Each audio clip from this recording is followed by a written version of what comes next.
আসসালামু আলাইকুম। আজকের আমার ব্লগটা এখান দিয়ে আমি শুরু করছি। তো সকালবেলা উঠে আমি আমার মেয়েটার শরীর খারাপ, আমি ডাক্তারখানায় এসেছি। ডাক্তারখানা থেকে এসে এটা আমার রান্নাঘর। তার 11টা বেজে গেছে। তো রান্না করার জন্য তাড়াতাড়ি করছি আমি। দেখুন, আজকে শুধু ডাল ভাতই করব। তো আজকে ডালটা রান্না করছি, কষে রান্না করব ডালটা। প্রথমে কড়াতে তেল দিয়েছি, তারপরে তেলটা লাল হলে এতে পেঁয়াজ কুচিগুলো দেবো। পেঁয়াজ কুচিগুলো দিয়ে দিলাম। পেঁয়াজটা লাল করব। আজকে বন্ধুরা আমার জানুন নেই, তো কার্ড পাইনি। তো এইটা এই জানুন এদিক ওদিক ছিল, এইগুলো নিয়ে আজকে আমি রান্নাটা যেমন হোক করে করবো, কষ্ট করে একটু। কি করব, কিছু করার নেই। কেন ডাল তো খেরে সেদ্ধ হবে না, সেই জন্য এইসব জানুনগুলো ধরাতে হলো আমাকে। দেখুন পেঁয়াজটা লাল হয়ে গেছে। এবার আমি ডাল ভিজিয়ে রেখেছিলাম, তো ডালটা দিয়ে দেবো। দেখতে পাচ্ছেন ডালটা ভিজিয়ে রাখা ছিল, ডালটা দিয়ে দিলাম। চুলোটা ভালো জ্বলছে না, তার জন্য ধোঁয়া হচ্ছে। তো দেখুন বন্ধুরা, ডালটাকে কষতে হবে ভালো করে। তো শুধু তেলে কষবে না, অল্প অল্প করে পানি দিয়ে কষতে হবে, তবে ভালো লাগবে। অল্প করে পানি দিলাম, দিয়ে ডালটাকে কষছি ভালো করে। দেখতে থাকুন। তো বন্ধুরা, দেখুন একটু রসুন বাটা ছিল, রসুনটা আমি দিয়ে দিলাম। এতে বেশি কিছু মশলা ব্যবহার করবো নি আমি, যেহেতু কষা ডাল। তেজপাতাও দিলাম। আর ডালের রেসিপি বলে বন্ধুরা, তো অবহেলা করবেন না, দেখবেন। তো হলুদ গুঁড়ো দিলাম শুধু, নুনটা এখন দেবো নি। ডালটা ফেটে যাক, একটু সেদ্ধ হয়ে গেলে তবে আমি নুনটা দেবো। তো এই অল্প করে পানি দেবে আর কষবে। দেখুন প্রায় কষা হয়ে এসছে। এবারে দুটো শুকনো লঙ্কা দিয়ে দিলাম, দিয়ে খানিক পানি দিয়ে আবার নাড়তে হবে। পানিটা মরে গেছে। এবারে আমি কাঁচা লঙ্কা দেবো। দেখুন বন্ধুরা, পানিটা ঢেলে দিলাম।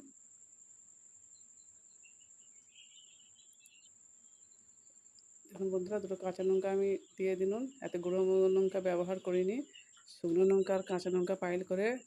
এবারে ঢাকা দিয়ে দিয়েছি। ঢাকা দিয়ে আমি সকালবেলা উঠে আমি যেহেতু বাজার চলে গেলাম, সে কারণে আমি এই গোয়ালটা ফেলা হয়নি, তুলতে এসেছি। তো বন্ধুরা, গরুকে পানিও দেখানো হয়নি। গরু খুব এসে দেখছি যে চিল্লাচ্ছে, তো পানিটা দেখাচ্ছি। তো আমি গোবর হাতে সেরকম করতে পারিনি, কারণ আমি তো এরকম ছোটো থেকে আমার তো কোনো বস নেই, সেই জন্য আমি গোবর হাতে করতে পারিনি। কষ্টই হয় এইগুলো করতে, খুবই সমস্যা। তো ডাল আমার হয়ে গেছে প্রায়। দেখুন,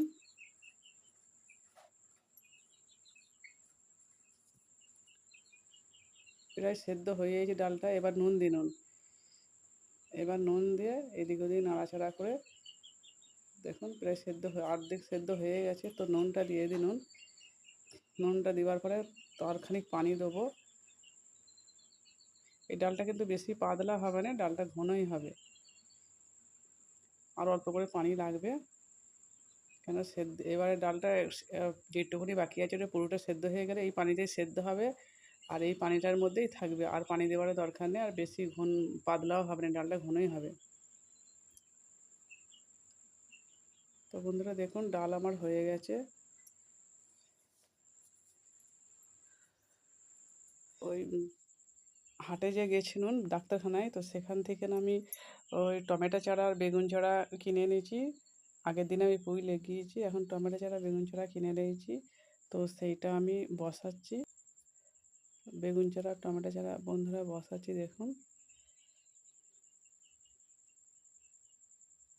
তো এখন গা ধোয়া হয়নি, ভাতও খাওয়া হয়নি। এইগুলো বসাবার পর তারপরে গা ধোবো। এইগুলো বন্ধুরা আমার তো অভ্যাস নেই, কিন্তু কি করব, আমাকে করতে হয়, খুবই কষ্ট করতে হয়। আমার হাজবেন্ড যেহেতু মজুতে থাকে, 3,000 টাকা মাইনে পায়। তো এইসব কিছু করতে হয়, তারপরে মেশিনের কাজও করতে হয়। তো দয়া করে বন্ধুরা আমার ভিডিওটা দেখবেন, শেয়ার করবেন। তো আমাকে সাপোর্ট করবেন বন্ধুরা। অনেক আশা নিয়ে আমি চ্যানেলটা খুলেছি। আপনার মানে যেখানে আমার বিয়ে হয়েছে, আমার শ্বশুর বাড়ি আর আমার বাপের বাড়ি মানে 4-5টা জেলা পার। তো আমি থাকতে পারিনি, খুব কষ্ট করে বয়স হয়েছে, এসব গরু ছাগল এসব করতে পারিনি, এসব গাছ ফাছ পারিনি। তো আস্তে আস্তে সব করা শিখতে হয়েছে। তার মধ্যে মেশিনের কাজও করতে হয়, সব কিছু করে সংসারটা মেনটেন করতে হয়। তো দেখুন বন্ধুরা, আমার গাছ লাগানো হয়েছে, তো আমাদের অনেক দেরি হয়ে গেছে বাচ্চাগুলো কাঁদতে ছিল বলে। তো বাচ্চাটা আমরা ভাতটা খেয়ে নিয়েছি। তো এটা আমার হাজব্যান্ড ভাত খাচ্ছে দেখুন।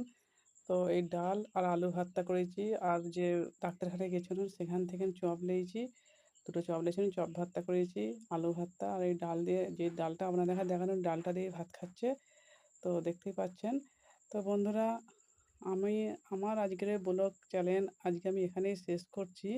তো পরবর্তী ভিডিও আপনারা কাছে যাবে, তো আপনারা অবশ্যই শেয়ার করবেন, আর অবশ্যই চ্যানেলটাকে আমার সাবস্ক্রাইব করবেন বন্ধুরা দয়া করে।